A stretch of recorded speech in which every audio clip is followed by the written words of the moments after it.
Benchmark, the voice of business. Presented by LMD.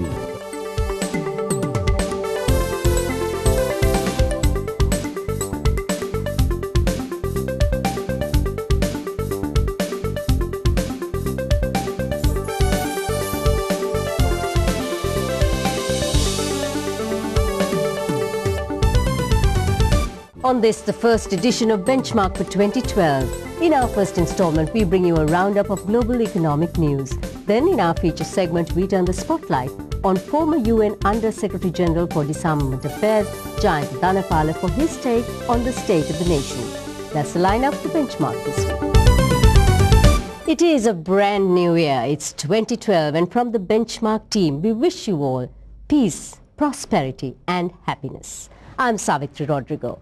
Our top story today focuses on a study by the World Bank, which notes that global food prices continue to remain volatile, affecting millions of people around the world.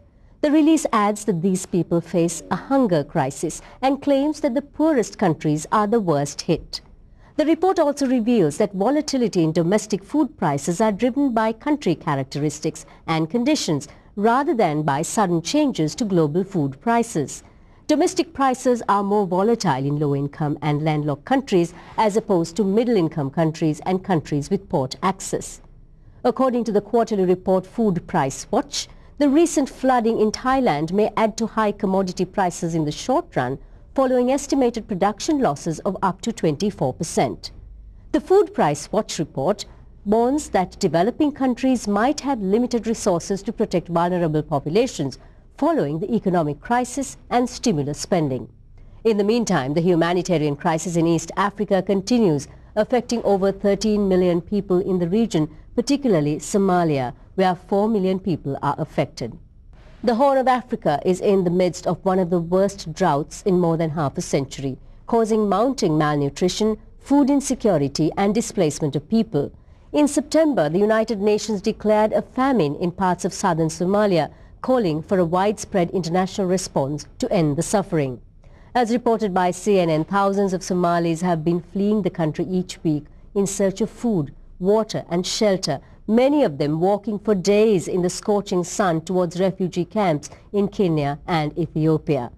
In addition, nearly 500,000 children are at risk of dying from either malnutrition or disease. According to the World Bank, since the global population has reached a staggering 7 billion, it is more important than ever for the world community to expedite their actions to improve food security. The World Bank's Global Food Crisis Response Program is assisting approximately 40 million people through a pledge of $1.5 billion in support of crisis-ridden people. Further, in the Horn of Africa, the World Bank Group is providing $1.9 billion to save lives, improve social protection, and foster economic recovery and drought resilience. Moving on to currency news, financial experts in Jakarta say that an ASEAN common currency is too premature as the region has to deal with more pressing issues and learn from the experience of the European Union. Several university lecturers and economists are of the view that although the idea is possible, it is not a present priority. They also note that the currency could not be implemented in the short term as member states Brunei, Cambodia, Indonesia, Laos, Malaysia, Myanmar, the Philippines, Singapore, Thailand and Vietnam need time to adopt the policy, taking the macroeconomy into consideration.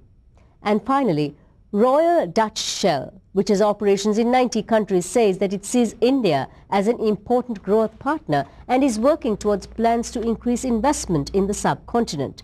The Hindustan Times quotes the CEO of Royal Dutch Shell, Peter Voser, as saying that Shell, which has already invested over $1 billion in India and has a presence in 6 states, is clearly focused on bringing further gas supplies into India.